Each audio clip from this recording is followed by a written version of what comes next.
예, 오늘은 사무엘상 23장부터 26장까지 말씀을 통해 은혜와 진리를 나누겠습니다.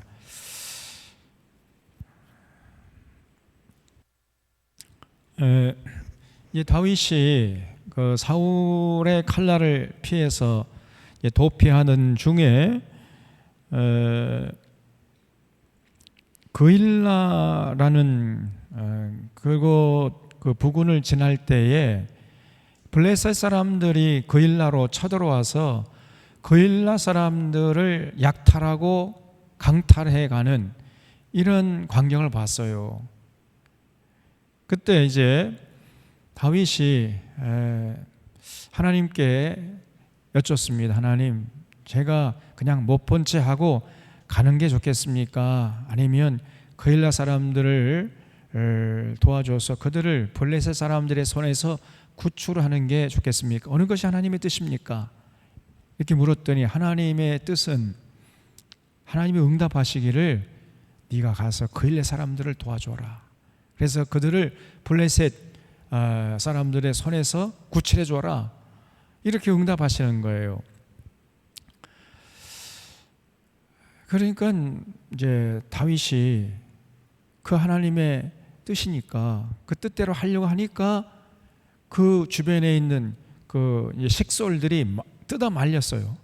아니, 죽은 지금 우리 코도 석자인데 우리가 지금 남을 도와줄 수 있는 이런 계제입니까? 그런 상황이 아니지 않습니까? 지금 우리 한 몸 추스리기도 힘든데 우리가 누굴 가가지고 도와준단 말입니까? 굉장히 위험한 일입니다. 안 됩니다. 이렇게 이제 반대를 한 거예요. 그래서 다윗이 이제 다시 한번 하나님께 기도를 했어요. 하나님, 어떻게 하면 좋겠습니까? 근데 하나님이 또 응답하시기를 그일라 사람들을 도와줘라 그러시는 거예요. 그래서 여기 23장 4절에 보니까 다윗이 여호와께 다시 묻자온대. 그러니까 다윗은요, 무슨 일을 하기 전에 항상 하나님의 뜻을 먼저 물었습니다. 그냥 자기가 좀 힘이 있다고 뭐 자기 기분이 내킨다 해가지고 즉흥적으로 하는 게 아니라 철저하게 하나님의 뜻을 묻고 하나님의 뜻을 확인한 다음에 시행하는 이런 사람이었어요.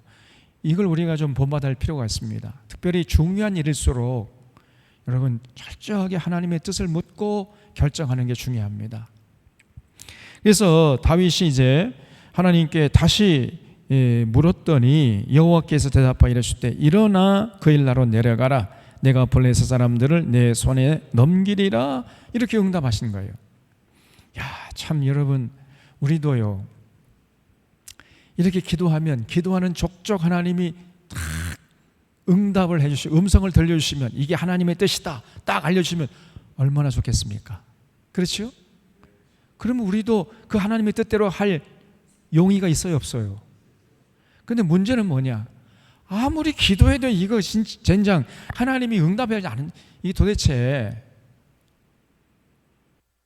이게 문제예요. 그렇죠?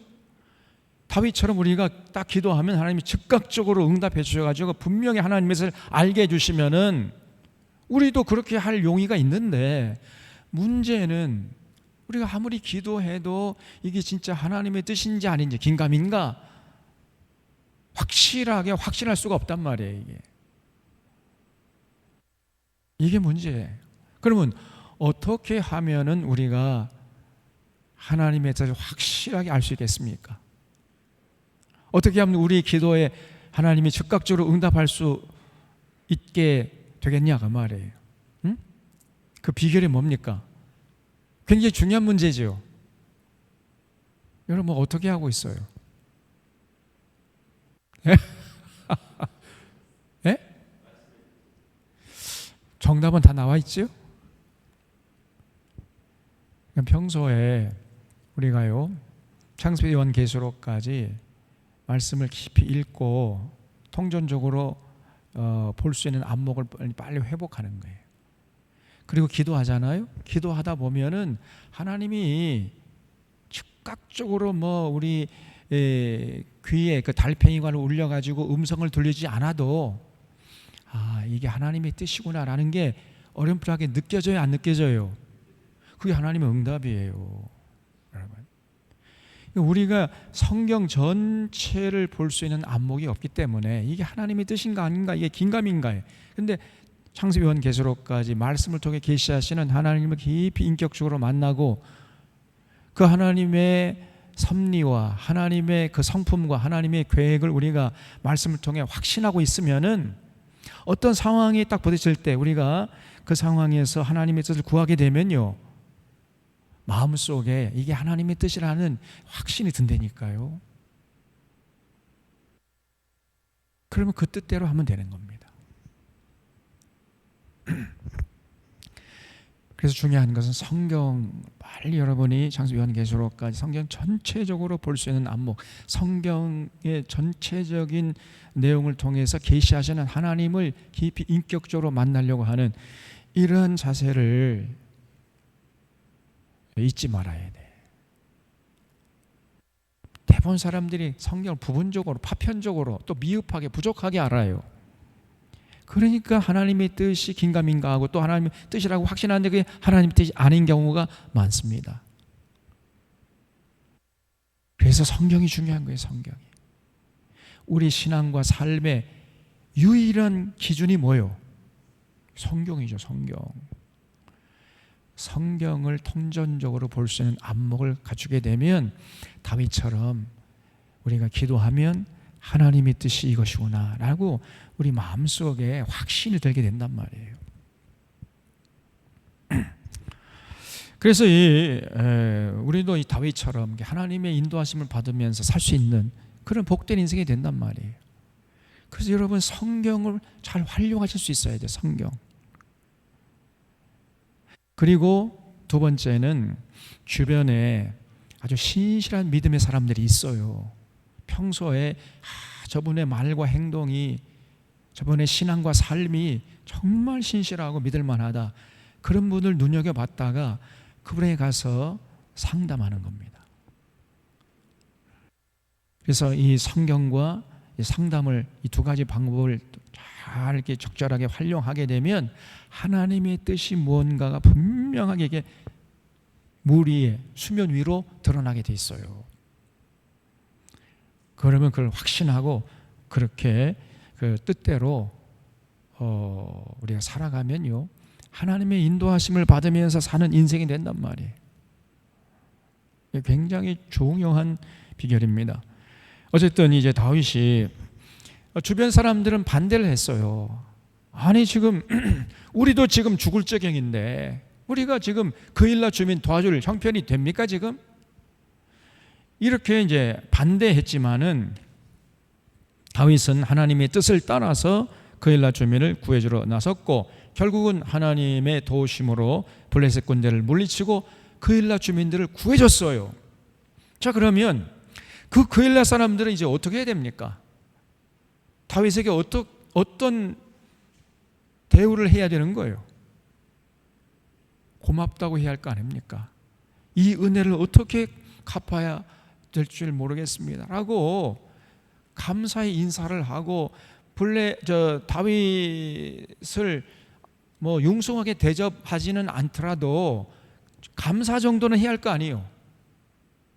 그런데 이 그일라 사람들이요, 그 다윗이 자신들에게 베푼 은혜를 잊어버리고 오히려 다윗 일행을 사울에게 그냥 팔아 넘기려고 그랬다. 여러분, 세상이 그렇습니다. 저는 이게 생각할 때마다 화가 나요.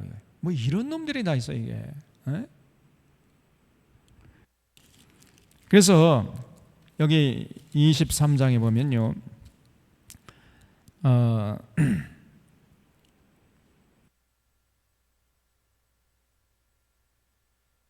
11절에 23장 11절에 그일라 사람들이 나를 그의 손에 넘기겠나이까? 주의 종이 들은 대로 사울이 내려오겠나이까?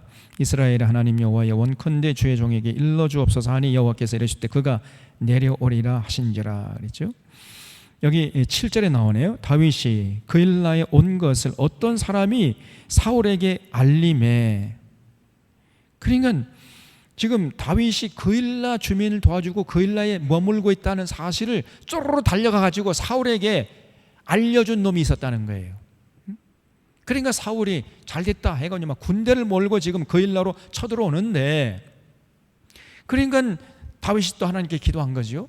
하나님이 응답하시기를 그일라 사람들이 너를 다윗 손에 넘겨줄 테니까, 그일라 사람들이 너를 다윗 손에 사울의 손에 넘겨줄 거야, 이렇게 응답하시는 거야 하나님이. 그래서 여기 12절에 다윗이 이르되 그일라 사람들이 나와 내 사람들을 사울의 손에 넘기겠나이까 하니 여호와께서 이르시되 그들이 너를 넘기리라 하신지라 그랬어요. 그때 다윗과 그 일행들이 600명가량 됐다고 그랬잖아요.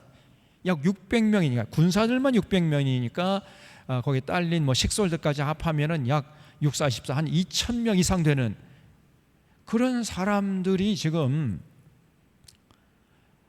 사울의 군대에 의해서 꼼짝없이 죽게 생긴 거예요. 그냥 이 그일라 사람들이 그러면 자기들을 블레셋 사람의 손에서 그 약탈과 수탈과 강탈과 늑탈에서 구출해 준 다윗을 보호해 줘야 할 거 아닙니까?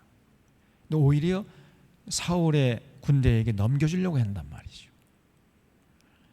그래서 다윗이 이제 여기 13절에 보면 그 사람 600명가량이 일어나 그일라를 떠나서 갈 수 있는 곳으로 갔더니, 갈 수 있는 곳이란 말이 무슨 말이에요?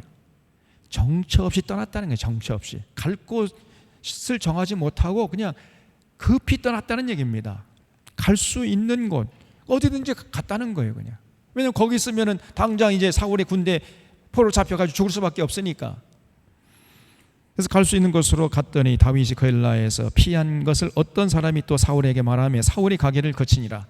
이렇게 해서 사울의 손아귀에서 벗어날 수 있었다는 거예요. 자기들을 도와주고 자기들의 생명의 은인 아닙니까 다윗이. 그런데 그런 다윗에게 감사하지는 못할 망정 다윗 일행을 사울의 손아귀에 넘겨주려고 하는 이런 그일라 사람들 말이죠.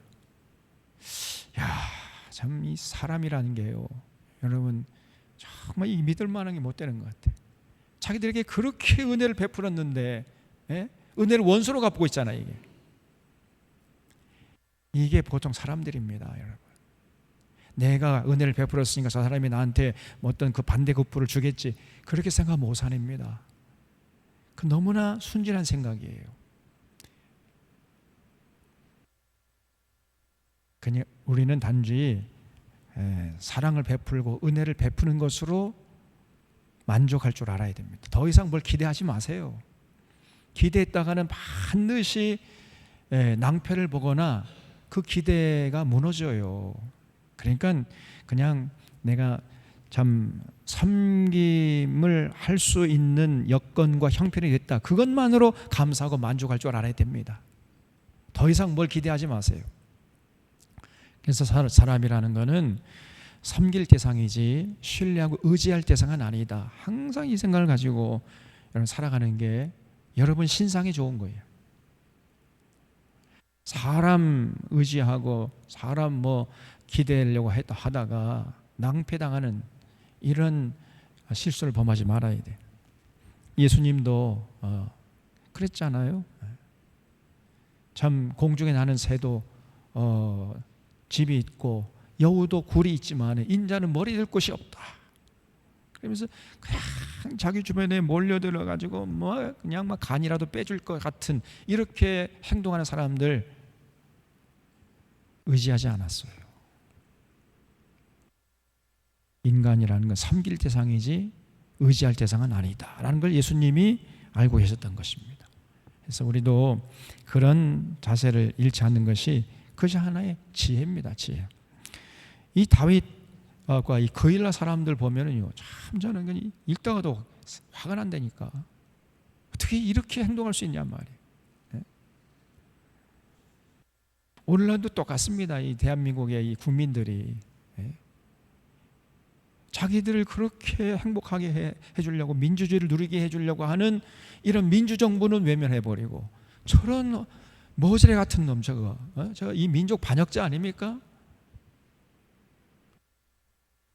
저거 보세요. 지금 국민의당에서 나온 대통령들 보세요. 전부 다 저 이명박이, 박근혜, 저 윤석열이, 이 매국노들 아니에요. 이 매국노들. 쉽게 말하면 매국노 집단이에요, 저것들이. 그런데 그걸 또 지지를 해. 자기들에게 진정한 민주주의를 누리게 해주는 정부를 외면하고, 노무현 대통령도 여러분 얼마나 이 땅에 전국을 골고루 잘 살게 하고 반칙과 특권이 없는 세상을 만들려고 애를 썼습니까? 그런데 이 국민들이 외면해 버렸잖아요. 그리고 이 정말 간신배 중에 제가 생각할 때 이 5,000년 역사에 이를 가장 비열한 사람이 이명박입니다. 그런 사람에게 대통령 자리에 앉혀버렸잖아요. 특별히 한국교회가 앞장서서. 저는 그때부터 이 한국교회에 대해서 어떤 기대도 하지 않습니다.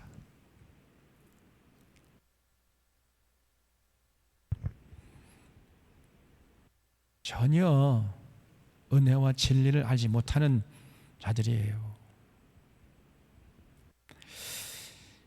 자, 그러나 이제 그래도 우리가 또 사랑해야 되고 또 섬겨야 되는 그런 대상이긴 하니까 이게 참 어려운 일인 거지요. 자, 그래서 이제 이 다윗이 뭐 정처 없이 그냥 피해가지고 엔게디 요새로 도피한 거예요. 그랬더니 엔게디 요새, 그래서 다윗이 유대 광야 남쪽 그일라산 숲을 요새에 숨어 있었는데 그거를 이제 또 십이라는 그 동네의 주민들이 그 사실을 쪼르르 사울에게 달려가가지고 알려준 거예요. 그러니까 사울이 이제 군대를 동원해가지고 다윗이 숨어 있는 마온 광야를 에워싸가지고 포위망을 좁혀가고 있었습니다. 그래서 이제 정말 다윗은 도간에 든 쥐였습니다. 이제는 꼼짝없이 사울의 군대에게 붙잡혀가지고 죽임을 당할 수밖에 없는 이런 상황으로 내몰리고 있었어요. 내 운명은 여기서 이제 끝나는구나. 내 운은 여기서 다 하는구나. 난 여기서 이제 꼼짝없이 사울의 군대에게 붙잡혀가지고 죽을 수밖에 없구나 해가지고 다윗이 포기하고 죽음을 각오하고 눈을 찔끔 감으려고 하는 순간에 반전이 일어났어요. 갑자기 사울의 군사 중에 한 사람이 파발마가 막 말을 타고 오더니 사울 앞에 딱 내려가지고 폐하, 지금 이럴 때가 아닙니다. 저 블레셋 군대가 또 쳐들어와 가지고 빨리 나가서 싸워야 됩니다. 이렇게 보고를 하는 거예요.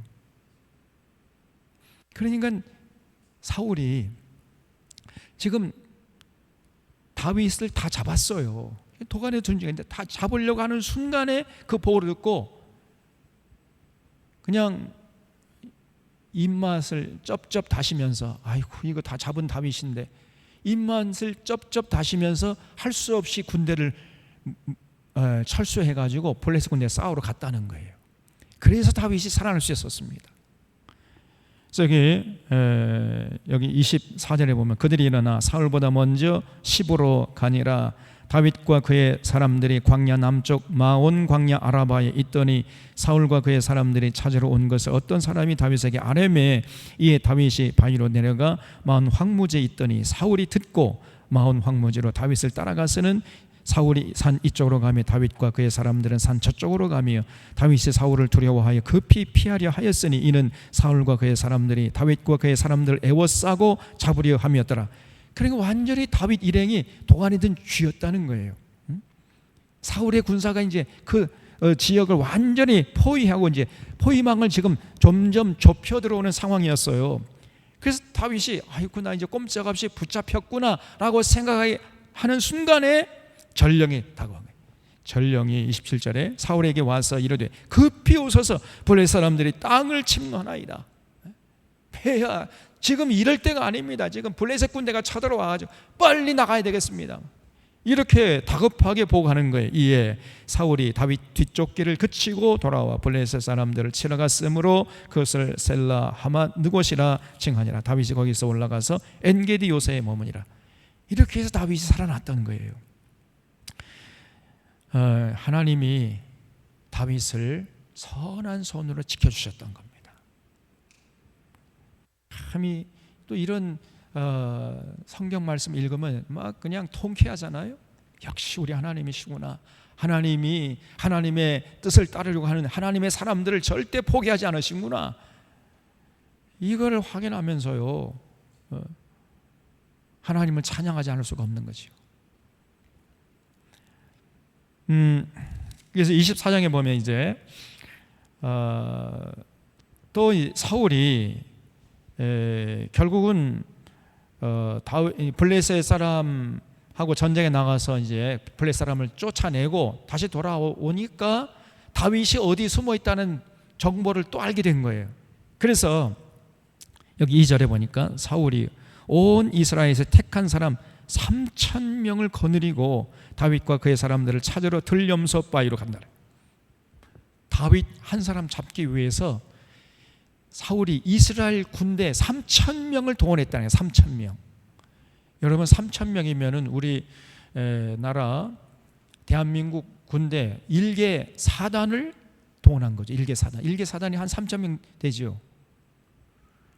야, 대단한 거 아닙니까? 다윗 한 사람 잡으려고 3,000명을 동원해. 사울이란. 그런데 이제 그래서 막 다윗을 뒤쫓아 가다가 갑자기 사울이 이제 급한 볼일이 생겼어요. 그래서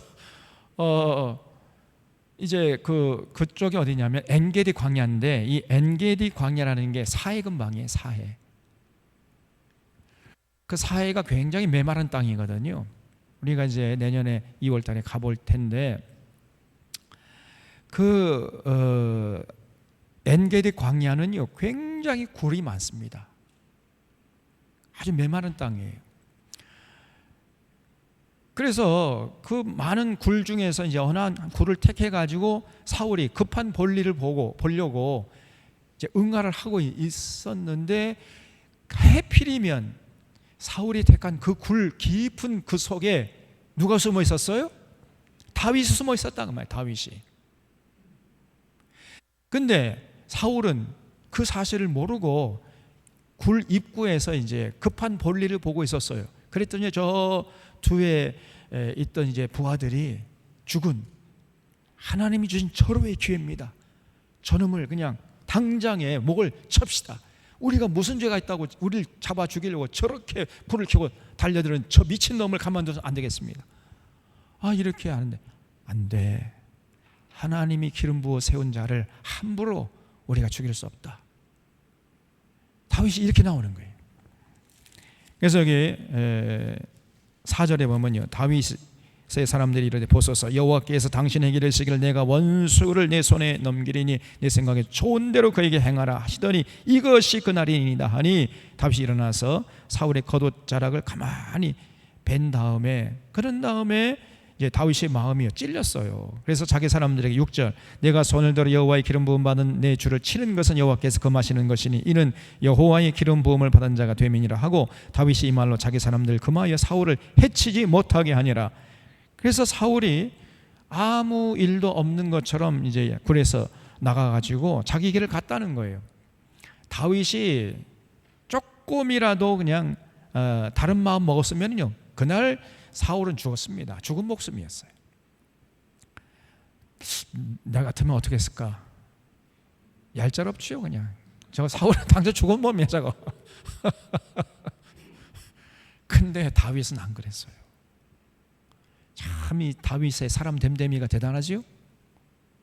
하나님이 기름 부어 세운 사람을 함부로 우리가 어떻게 해서는 안 된다, 그냥 가자, 그러고 가는 거예요. 그래서 사울을 살려줬습니다. 다윗은요 사울의 칼날을 피해 도망가는 처지였잖아요. 그리고 사울은 전국의 군사들을 풀어가지고, 첩자를 풀어가지고 다윗을 쫓는 상황이었습니다. 그런데 놀랍게도요, 사울의 눈에는 다윗이 전혀 보이지 않았는데 다윗의 눈에는 사울이 훤히 보이는 거예요. 이게 하나님의 선한 손으로 도우신 결과입니다.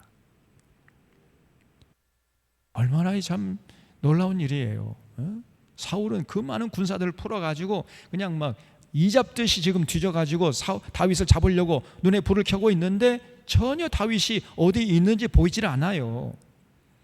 그런데 다윗은 지금 도망치고 있는 상황 속에서도 사울이 어디 있는지 훤히 보인단 말이에요.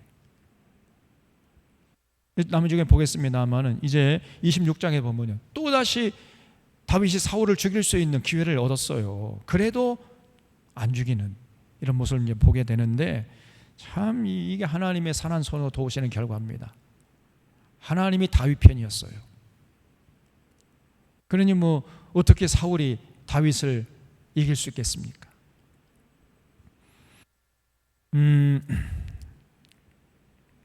그래서 다윗이 사울이 나가기를 기다렸다가 사울이 이게 멀리 가는 걸 보고 이제 거리가 많이 떨어지니까 그때 큰 소리로, 폐하, 내가 당신을 죽일 수 있었는데 당신이 그 일 보던 그 굴 속에 내가 숨어 있었단 말이에요. 그래서 내가 당신을 죽일 수 있었지만은 나는 당신을 죽이지 않았다. 그런데 왜 내가 뭘 잘못했다고 나를 그렇게 죽이려고 드느냐, 이렇게 먼 발치에서 막 소리쳐 외치니까 여기 11절 보면요, 내 아버지여 보소서, 이게 사울이죠. 내 손에 있는 왕의 옷자락을 보소서, 내가 왕을 죽이지 않고 겉옷자락만 베었은즉 내 손에 악이나 죄가가 없는 줄을 오늘 아실지니이다. 왕은 내 생명을 찾아 해하려 하시나 나는 왕에게 범죄한 일이 없나이다. 여호와께서는 나와 왕 사이를 판단하사 여호와께서 나를 위하여 왕에게 보복하시려니와 내 손으로는 왕을 해치지 않겠나이다. 그래서 다윗은요, 하나님의 심판에 맡겨버린 거예요. 내가 다윗을 용서하면 하나님이 다윗의 죄를, 사울의 죄를 보고 심판하실 것이다. 그래서 하나님께서 심판하실 것으로 나는 맡겨서 내가 당신을 죽이지 않았다, 이렇게 얘기하니까요. 14절 이제 또 더 다윗이 뭐라고 하냐면, 이스라엘 왕이 누구를 따라왔으며 누구의 뒤를 쫓나이까, 죽은 개나 벼룩을 쫓음이니이다. 이렇게 이제, 왜 아무런 죄도 없는 나를 쫓습니까? 개나 벼룩이나 쫓으십시오, 막 이렇게 얘기하니까요. 16절에 다윗이 사울에게 같이 말하기를 마침에 사울이 이르되 내 아들 다윗아, 이것이 내 목소리냐 하고 소리 높이 울었다는 것도. 다 큰 사람이 울기는 왜 울어? 그러면서 다윗에게 이르되 나는 너를 학대하되 너는 나를 선대하니 너는 나보다 의롭도다. 내가 내 선대하는 것을 오늘 나타냈나. 여호와께서 나를 내 손에 넘기셨으나 내가 나를 죽이지 아니하였도다. 사람이 그 원수를 만나면 그를 평안히 가게 하겠느냐. 오늘 내가 행한 일로 말미암아 여호와께서 내게 선으로 갚으시기 원하노라. 보라, 나는 네가 반드시 왕이 될 것을 알고 이스라엘 나라가 내 손에 견고히 설 것을 아노니 그런즉 너는 내 후손을 끊지 아니하며 내 아버지 집에서 내 이름을 멸하지 아니할 것을 이제 여호와의 이름으로 내게 맹세하라. 다시 말하면요, 사울이 다윗이 왕이 될 것을 확신하고 있었다는 거예요.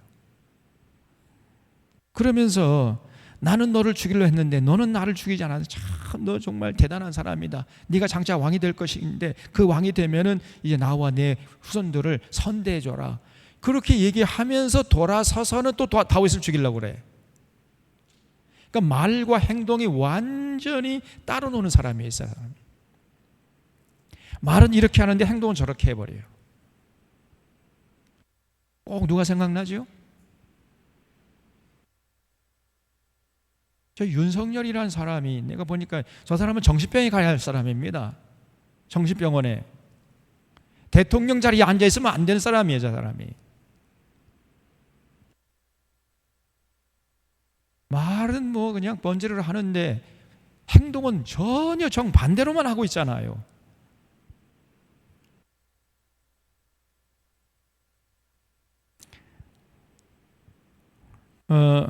정말 제가 죄송합니다, 여러분. 그렇지 않아도 심사가 불편할 텐데 자꾸 윤석열 얘기해가지고 하루라도 저 사람 얘기 안 들었으면 좋겠어요. 정말 저도 어서 빨리 저걸 퇴진시켜야 됩니다, 저거.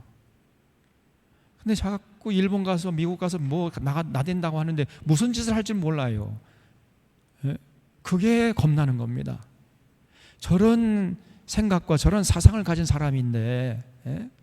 저 사람이 지금 일본하고 미국 또 나간다는데 나가서 무슨 짓을 하겠습니까? 이 나라를 팔아먹을지만 골똘히 생각하고 입만 열면 또 거짓말을 해야 되잖아요. 그러니 자기 안위를 위해서 무슨 거짓말을 못 하겠느냐 그 말이에요, 저 사람이.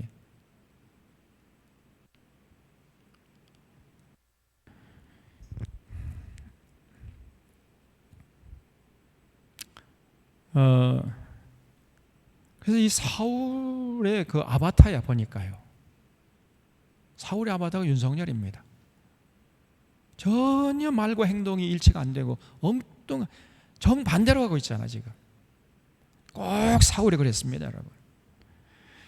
자, 그다음에 이제 25장에 보면은 결국은 사울이 다윗을 죽이려고 눈에 불을 켜고 전국을 수색하고 다닐 때 사무엘이 온 국민의 슬퍼하는 가운데 이제 결국은 하나님 품에 안겨요. 그러니까 그나마 나라가 어지러운데 나라를 지탱하는 기둥 같은 역할을 하던 사무엘이 죽어버린 거예요. 그러니까 이제 사울은 더 미쳐 날뛰는 거지요. 그래도 중심을 잡아주는 사무엘의 존재가 있었기 때문에 그나마 좀 괜찮았는데 이 사무엘도 이제 결국은 하나님 품에 안겨버린 거예요. 그러니까 국민들의 손실감이 얼마나 컸겠습니까, 여러분? 자, 그런 와중에 이제 다윗과 아비가일 사건이 일어나는데 그 유명한 사건이에요. 마온이라는 곳에 나발이라는 사람이 살고 있었습니다. 근데 그때 이제 나발이 살고 있는 그 마온의 동네에 다윗의 일행들이 주둔해 있었어요. 그러니까 여러분, 다윗의 군대는 비록 군사 600명밖에 없었지만은 그러나 피와 같은 사람들이고 일당백 사람들이 아니었어요? 그러니까 그 주변에 이런 깡패들 자꾸 뭐 건들거리는 이것들이 와가지고 막 돈 뜯어가고 뭐 이렇게 시비 거는 이런 놈들이 얼씬거릴 수가 있었겠습니까? 없었겠습니까? 예? 전혀 없었던 거죠. 그러니까 나발이 아무런 어떤 어려움 없이 열심히 이제 이렇게 뭐 일을 했겠죠. 뭐 양떼도 치고 농사도 짓고 해가지고 부자가 되어버렸어요. 그런데 다윗은 날마다 군량미를 조달하지 못해서 전전긍긍하고 있었습니다. 그 2,000명 이상 되는 식솔들을 날마다 먹여 살려야 되니까 그것도 이제 사울의 칼날을 피해가지고 도망치는 신세 아닙니까? 그러면서 2,000명 이상 되는 그 사람들 어디서 군량미를 조달해가지고 먹여 살리겠어요? 그래서 다윗이 생각하다 못해가지고 이제 부하들에게 저 마온 땅인 나발에게 가서 군량미를 좀 빌려와라. 좋은 시절이 되면은 반드시 이자 붙여서 갚겠다는 차용 증서를 써주고 군량미 좀 빌려와라 라고 이제 보냈어요. 그래서 다윗의 부하들이 이제 나발에 가가지고 우리가 여차여차해서 지금 이렇게 억울하게 쫓겨다니는 몸인데 좋은 시절이 되면은 다시 말 우리가 이제 권력을 잡게 되면은 당신에게 은혜를 갚을 때니까 군량미 좀 꿔주시오. 차용증도 써주겠습니다. 이렇게 제안했더니요, 이 나발이란 놈이 뭐라고 나발됐냐? 여기 9절에 보면은 25장 9절에 다윗의 소년들이 가서 다윗의 이름으로 이 모든 말을 나발에게 말하기를 마침에 나발이 다윗의 사람들에게 대답하여 이르되 다윗은 누구며 이사의 아들은 누구냐? 요즘에는 각기 주인에게서 억지로 떠나는 종이 많도다. 내가 어찌 내 떡과 물과 내 양털 깎는 자를 위하여 잡은 고기를 가져다가 어디서 왔는지도 알지 못하는 자들에게 주겠느냐? 이러면서 그냥 매몰차게 거절하는 거예요. 쉽게 말하면 근자에 까닭 없이 자기 주인의 집을 도망친 노예들이 많다고 하는데 니놈들이 그놈들 아니야?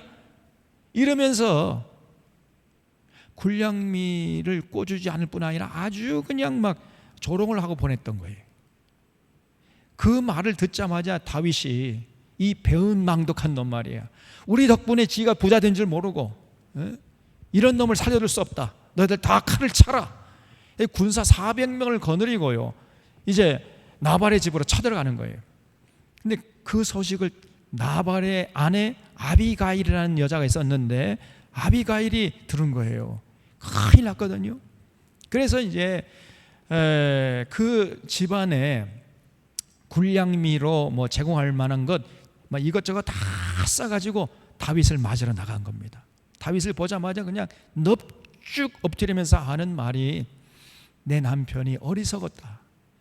나발이란 이름 자체가 어리석은 자라는 뜻이야. 이름 참 잘 지었죠. 그 이름대로 돼. 그래서 여기 23절에 보면 아비가일이 다윗을 보고 급히 나귀에서 내려 다윗 앞에 엎드려 그의 얼굴을 땅에 내니라. 그가 다윗의 발에 엎드려 이르되, 내 주여, 원컨대 이 죄악을 곧 내게로 돌리시고 여종에게 주의 귀에 말하게 하시고 이 여종의 말을 들으시옵소서. 원컨대 내 주는 이 불량한 사람 나발을 개의치 마옵소서. 그 이름이 그에게 적당하니 그의 이름이 나발이라. 그는 미련한 자. 나발이란 뜻이 뭐냐면 미련한 자라는 뜻이라는 거예요. 어리석은 남. 어떻게 이름을 또 그렇게 또 지어 또. 참나. 그리고 여러분, 이름도 잘 지어야 됩니다. 제 이름이 엄할 엄자에다가 인이 어지린이에요. 어지린. 우리 아버님이 어지린자를 뒀다니까. 영자는 꽃뿌리 영자. 인자한 삶이 빛이 나는 그런 인생이 되라. 가만히 제가 보니까 제가 좀 어진 것 같아요. 전혀 동의를 안 하시네.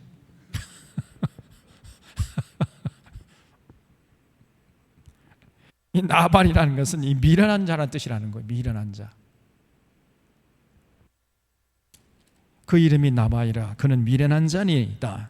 여종은 내 주께서 보내신 소년들을 보지 못하였나이다. 그래서 하는 말이 무슨 말이냐면요,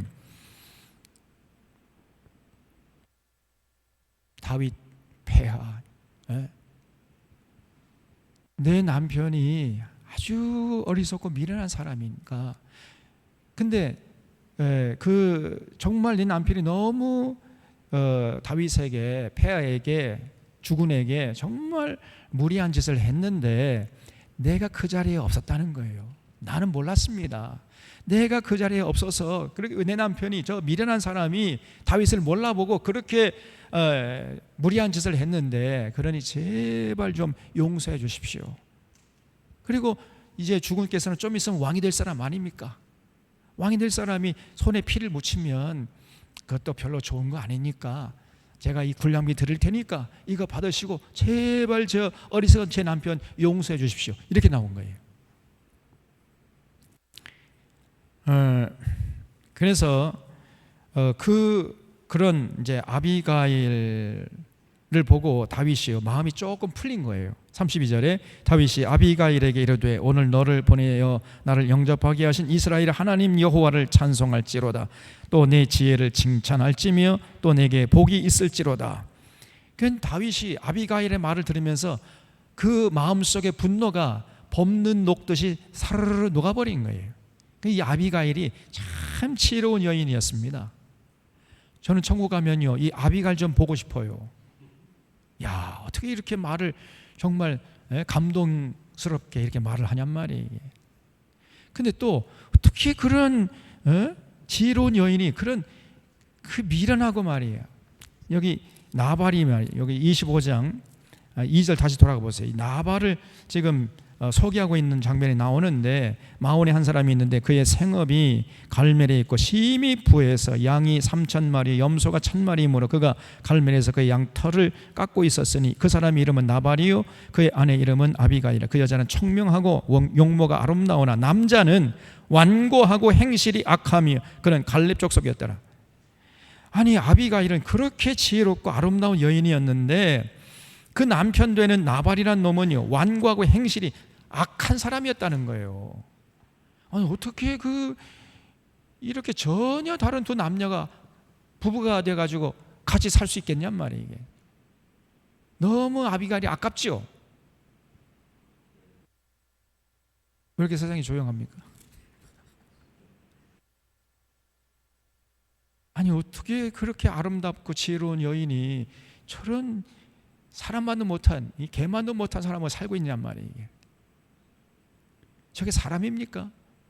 아니 굴량미를 꿔주고 싶은 마음이 없으면 내가 여차이제해서 나도 꿔주고 싶은 마음이 있지만은, 그러나 내가 형편이 못돼서 죄송합니다. 뭐 다음번에 제가 한번 생각해보. 뭐 이렇게 돌려보낸다. 좋은 말로 돌려볼 수 있잖아요. 근자의 까닭 없이 말이야 주인의 집에 도망친 노예들이 많대. 너놈들이 그놈 아니냐? 이렇게 무한을 주고 돌려보낼 필요가 없지 않습니까? 그러니까 평소에 이 나발이라는 사람의 삶이 어떤가를 알 수 있잖아요. 아주 거칠고 아주 비열하고 야비한 사람이었습니다. 어떻게 이런 사람하고 같이 사냔 말이에요. 이게. 저 같으면 하루도 못 삽니다. 이게. 그래서 우리 아내가 참 착하기 때문에 같이 사는 거지.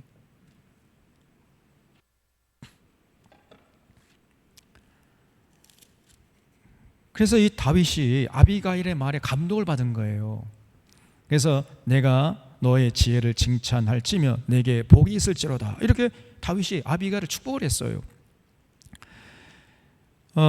그리고 오늘 내가 피를 흘릴 것과 친히 복수하는 것을 네가 막았느니라. 나를 막아 너를 해치지 않게 하신 이스라엘 하나님 여호와의 살아계심을 두고 맹세하노니 네가 급히 와서 나를 영접하지 아니하였더라면 밝는 아침에는 과연 나발에게 한 남자도 남겨두지 아니하였으리라.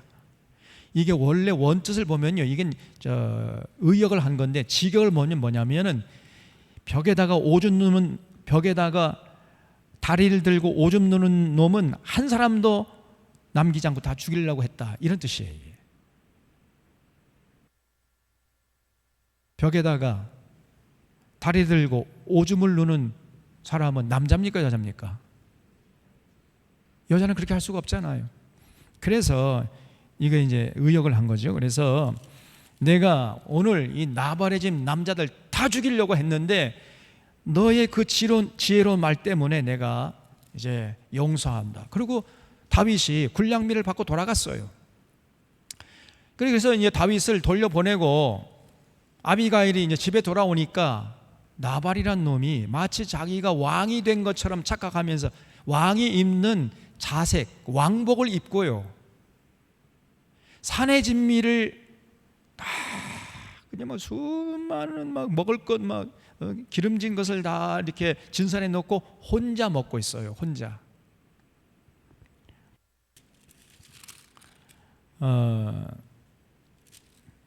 그래서 여기 36절에 아비가일이 나발에게 돌아오니 그가 왕의 잔치와 같은 잔치를 그의 집에 베풀어 크게 취하여 마음에 기뻐함으로 아비가일이 밝는 아침까지는 아무 말도 하지 않다가, 아비가일이 아이고 저거를 그래 남편이라고 내가 섬기고 내 참 신세가 처량하다 막 그러고 이제 자기 신세 한탄을 하면서 아침까지 가만히 있다가 아침에 자기 남편을 향해서 아니 당신 어쩌려고 그랬어?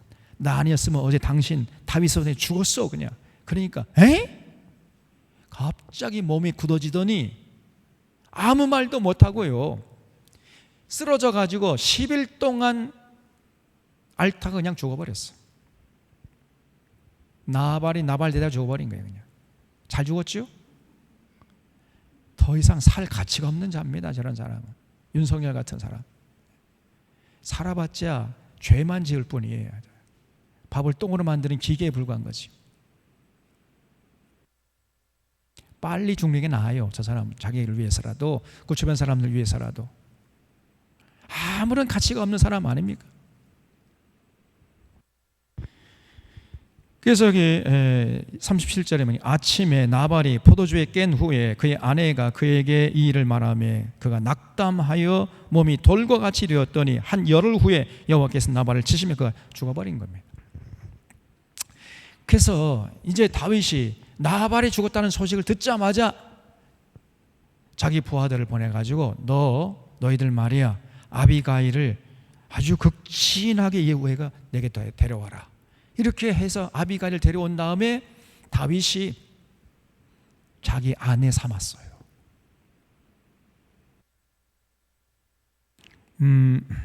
그래서 여기 41절에 보면 아비가 일어나 몸을 굽혀 얼굴을 땅에 대고 이르되 내 주의 여종은 내 주의 전령들의 발 씻기를 종이니이다 하고 아비갈이 급히 일어나 나귀를 타고 그를 따르는 처녀 다섯과 함께 다윗의 전령들을 따라가서 다윗의 아내가 되어버렸어요. 다윗이 아비가일의 아름다움과 지혜를 흠모해가지고 결혼을 해버린 겁니다. 그래서 그날 이후로 다윗에게 시름 하나가 덜어졌죠. 어떤 시름이 덜어졌겠습니까? 예? 더 이상 군량미 걱정 안 할 필요가 됐잖아요, 이제. 왜냐면요, 그 부자였던 나발이 죽었고 나발의 재산이 다 누구에게 간 거예요? 아비가일에게 간 건. 아비가일과 결혼해 버렸으니까 이제 다윗은 군량미 걱정하지 않을 수가 있게 된 거죠. 그래서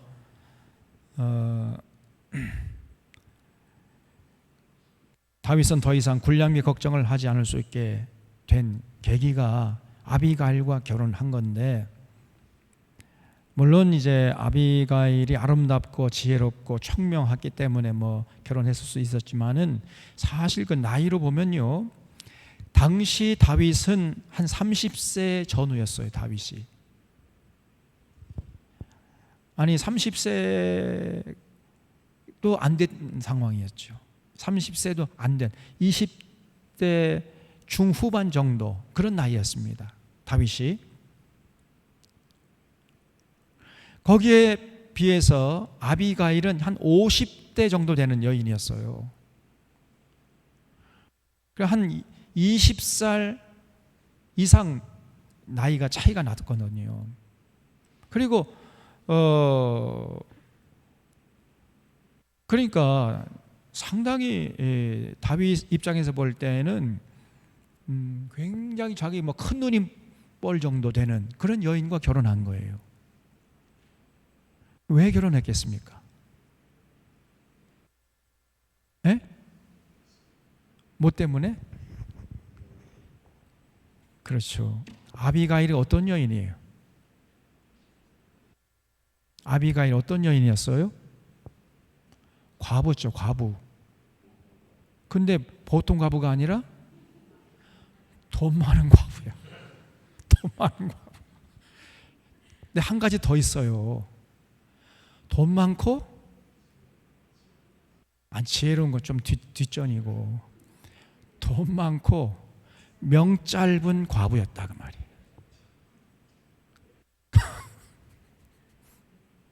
그러니까 여러분, 다윗이요 굉장한 사람입니다. 물론 아비가일이 아름답고 지혜로웠지만 이미 나이가 50대 정도 된 사람 여인이었다니까요. 그래도 결혼했단 말이에요. 그것이 순수한 마음으로 받아들일 수가 없는 것이 그 당시 다윗의 처한 상황이 그만큼 어려웠던 거예요. 상당히 정치적인 계산이 작동하고 있었다는 것을 알 수 있습니다. 다윗은요 굉장히 정치적인 사람이었습니다.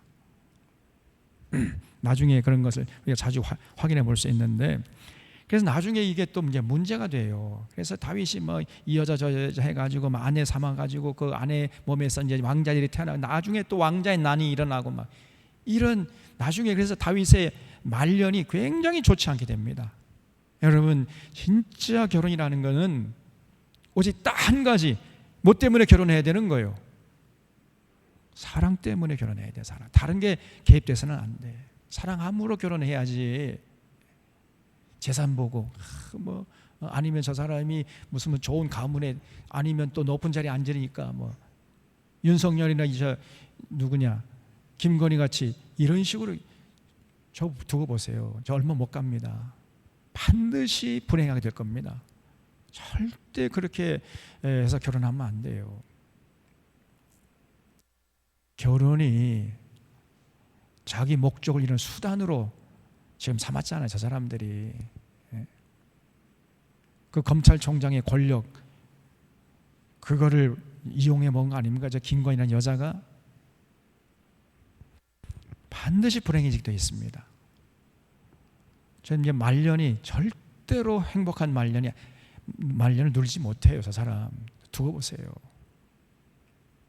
반드시 여러분 결혼하려면 사랑하기 때문에 결혼해야 돼. 그 다른 이유가 있으면 안 돼요.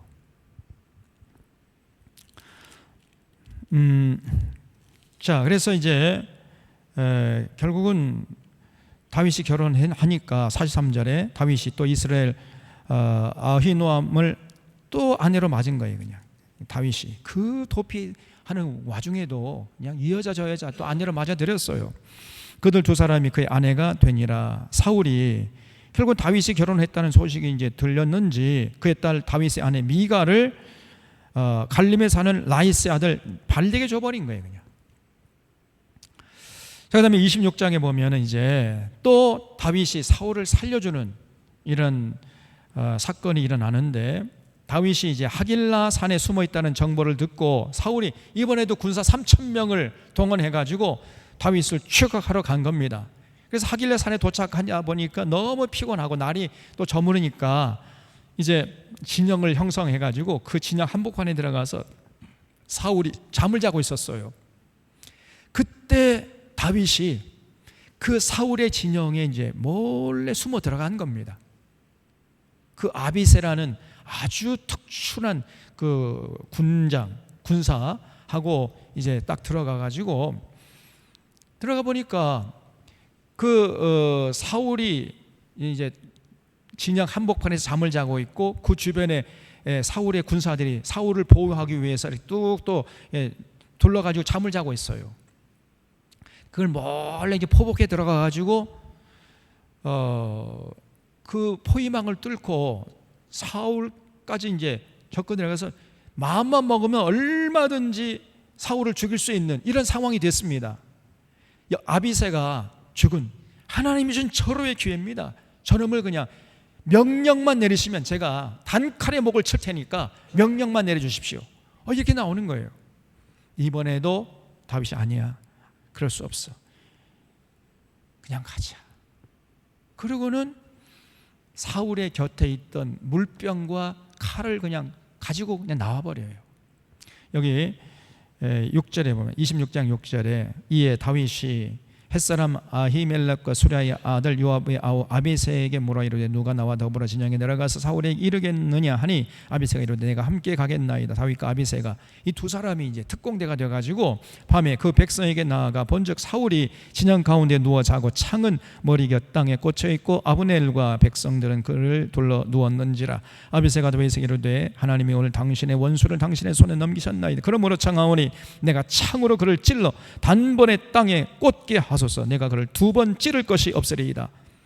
이렇게 건의를 하니까 다윗이 아비새에게 이르되 죽이지 말라. 누구든지 손을 들어 여호와의 기름 부음 받은 자를 치면 죄가 없겠느냐 하고 다윗이 또 이르되 여호와께서 살아계심을 두고 맹세하노니 여호와께서 그를 치시리니 혹은 죽을 날이 이르거나 또는 전쟁에 나가서 망하리라. 그러니까 하나님의 차분에 맡기자는 거예요. 다윗의 입장은 우리가 직접 차단하지 말고 하나님이 심판하도록 저거 우리가 살려두면은 저거는 반드시 전쟁에 나가서 죽든지 아니면 병들어 죽든지 오래 살지 못하고 죽을 것이라는 거예요. 그러니까 그냥 우리가 가자, 그냥 가자. 그러고 나오는 거예요. 그래서 내가 손을 들어 여호와의 기름 부음을 받은 자를 치는 것을 여호와께서 금하시나니 너는 그의 머리 곁에 있는 창과 물병만 가지고 가자 하고 다윗이 사울의 머리 곁에서 창과 물병을 가지고 떠나가되 아무도 보거나 눈치채지 못하고 깨어있는 사람도 없었으니 이는 여호와께서 그들을 깊이 잠들게 하셨으므로 그들이 다 잠들어 있었기 때문이더라. 그것도 모르고 사울 일행은 깊이 잠들어 있었다는 거예요. 왜냐하면 그 행군이 너무 피곤했기 때문에 잠들어 있었던 거죠.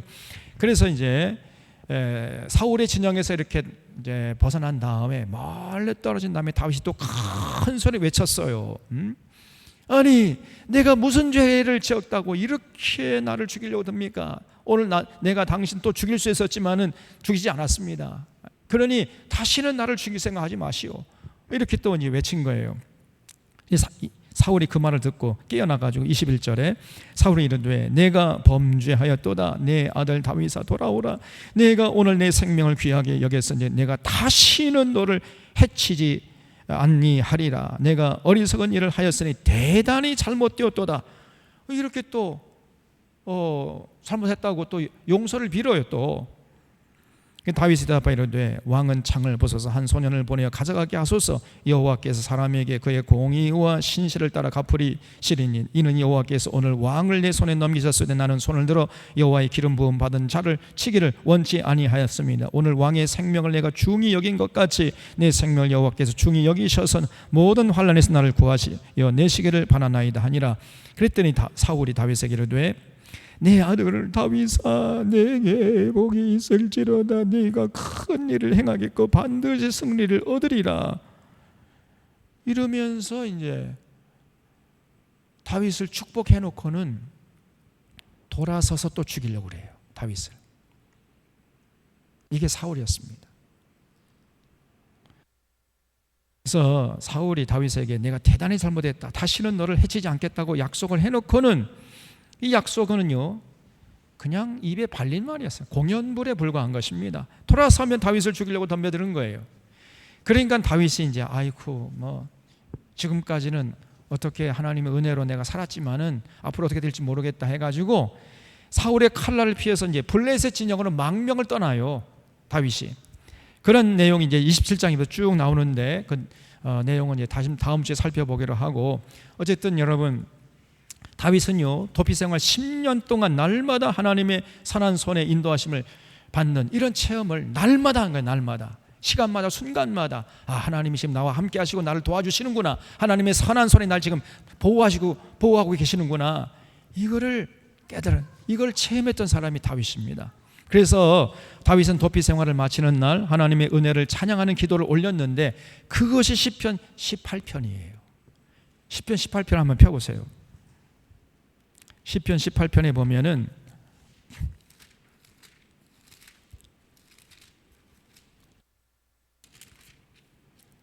여기 앞에 부제가 붙어 있죠. 인도자를 따라 부르는 노래. 여호와께서 다윗을 그 모든 원수들의 손에서와 사울의 손에서 건져주신 날에, 그러니까 사울이 이제 블레셋과의 싸움에 나가서 패배하고 죽임을 당하는 그날, 그래서 사울의 손에서 이제 건져주신 날, 그날에 다윗이 이 노랫말로 여호와께 아뢰어 이르되 그랬죠. 그러니까 더 이상 도망갈 필요가 없게 됐을 때 다윗이 지난 10년 동안의 삶을 돌아보니까 모든 것이 하나님의 은혜예요. 하나님이 선한 손길로 나를 지금 여기까지 지키시고 보호해 주셨구나, 이 사실을 생각하면서 하나님께 감사하고 찬양하는 내용이 시편 18편인데 뭐라고 고백하냐면 1절에 나의 힘이신 여호와여 내가 주를 사랑하나이다. 여호와는 나의 반석이시오 나의 요새시오 나를 건지시는 이시오 나의 하나님이시오 내가 그 안에 피할 나의 바위시오 나의 방패시오 나의 구원의 뿌리시오 나의 산성이시로다. 내가 찬송받으실 여호와께 아뢰니 내 원수들에게서 구원을 얻으리로다. 이런 내용으로 하나님께 찬양하고 감사 기도 올렸단 말이에요.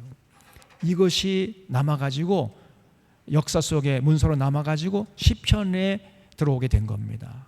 다윗은 항상 기도하면은요 그냥 기도하지 않고 문서로 썼어요. 쓴 다음에 기도했어요. 우리가 그렇게 기도해야 된다 그랬죠. 그리고 이게 역사 속에 남아가지고 이게 시편이 되어버린 겁니다. 여러분 정말 이 다윗의 고백은 그냥 관념적으로 머릿속으로 생각해낸 고백이 아니라 날마다 시간마다 순간마다 삶의 현장에서 체험한 내용을 고백한 거예요. 하나님이 나를 선한 손을 이리저리 이 모양 저 모양으로 지키시고 보호하시고 인도하시는구나, 이거를 날마다 깨달았다니까. 우리 사랑하는 사론의 교우들이 이런 하나님의 선한 손이 나를 도와주시는구나 하는 날마다 체험하는 자들이 될 수 있기를 바랍니다. 아무나 그런 게 아니고요, 정말 하나님을 사랑하고 하나님을 사랑함으로 공의를 행하고 진리를 구하는 자는 하나님이 그렇게 선한 손으로 지키시고 보호하신단 말이에요. 아무나 그런 게 아닙니다. 그래서 우리가 삶의 자세나 삶의 의지가 내가 이 땅에 사는 날 동안까지 정말 하나님 사랑하고, 그리고 그러므로 하나님을 사랑함으로 하나님께서 원하시는 공의를 행하고 진리를 구하는 삶을 살겠습니다. 내 목에 칼이 들어와도 그 길을 나는 외면하지 않겠습니다 라고 살아가는 그런 사람을 하나님이 주목하시고 그 사람과 동행하시면서 선한 손으로 지키시고 보호하시는 하나님이십니다, 여러분. 이런 사람의 대표가 다윗이었어요. 그러나 자, 여기 결론이에요. 그렇지 않은 경우도 있어요. 다윗처럼 정말 하나님 사랑하고 하나님의 공의와 진리를 구하려고 하는 사람도 비참하게 죽을 수도 있습니다. 초대교회 야고보와 베드로가 좋은 예예요. 하나님이 베드로는 헤롯의 칼에서 지키시고 보호하셨죠. 우리 요즘에 새벽 예배 때 이제 사도행전하면서 베드로는 하나님이 지켜주셨잖아요. 헤롯의 칼. 제일 처음에 헤롯이 그 사도 야고보를 유대인들에게 잘 보이려고 칼로 죽였죠. 야고보가 억울하게 순교당했잖아요. 그래서 헤롯이 베드로마저 죽이려고 감옥에 쳐넣는데 하나님께서 그 이제 다음 날 이제 처형하는 그 전날 밤에 천사를 보내가지고 감옥에서 끄집어내줬잖아요. 그걸 우리가 새벽에 살펴봤죠. 그러면 왜 이런 차이가 나냔 말이에요. 네? 아니 그러면 베드로는 하나님이 살려주시고 선한 손길을 이렇게 보호하시고 지키시고, 야고보는 그 악독한 헤롯의 칼 아래 죽게 만들어놨냐 말이에요. 그러면 야고보는 베드로처럼 그렇게 뭐 하나님을 뜨겁게 사랑하지 않고 공의를 행하고 진리를 구하지 않는 사람이었는가? 아닙니다. 야고보 사도도 마찬가지, 베드로 사도 똑같아요. 그런데 왜 하나님이 베드로는 선한 손을 지키시고 보호하시고 인도하시고 야고보는 헤롯의 칼에 맞아 죽게 했느냐가 말이에요. 여러분, 베드로는 초대교회를 위한 사명이 남아 있었고 야고보 사명은 거기까지였던 겁니다. 야고보의 신앙이 부족하거나 야고보가 변질됐기 때문이 아니었다. 이걸 확신하셔야 돼. 우리들도요, 사명을 다한 사람은 하나님이 데려가시고 사명이 남아 있는 자들은 살려두신다는 믿음을 결코 잃지 말아야 돼. 그래서 이런 믿음의 사람은요, 사나 죽으나 아무런 의미가 없어요. 살아있으면 하나님이 아직도 내 사명이 남아있는가 보다, 그럼 더 열심히 내 이 사명을 감당하면 되는 것이고, 하나님이 순교하게 하거나 하나님이 일찍 데려가시면 내가 사명 다 끝났구나, 그렇게 생각하면 되는 거예요.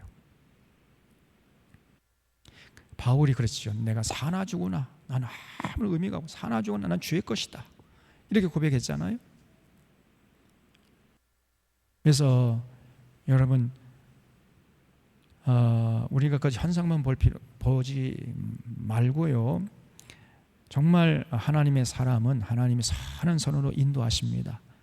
그 결과가 우리가 생각할 때는 인간적인 생각으로는 어떻게 딴판인 것처럼 보이지만 똑같은 거예요. 오히려 야고보 사도 생각하면요, 아니 빨리 하나님 품에 안겨 하나님 나라를 누리거든. 어떤 면에서는 더 좋은 거지 뭐. 이 땅에서 고난을 당하지 않고. 그렇잖아요.